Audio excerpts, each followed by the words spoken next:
ఏకాక్షరం బ్రహ్మ వ్యాహరన్ మామనుస్మరన్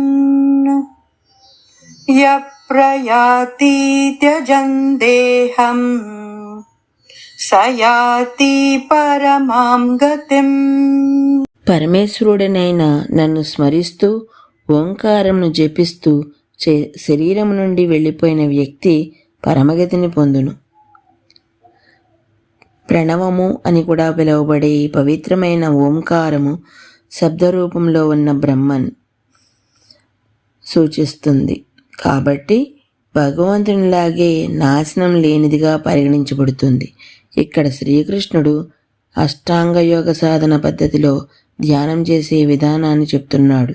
కాబట్టి మనసుని కేంద్రీకరించడానికి నియమ నిష్ఠలను బ్రహ్మచర్యమును పాటిస్తూ ఓంకారమును జపిస్తూ ఉండాలని అంటున్నాడు. వేదశాస్త్రాలు ఓంకారమును అనాహతనాదము అని కూడా చెప్తాయి.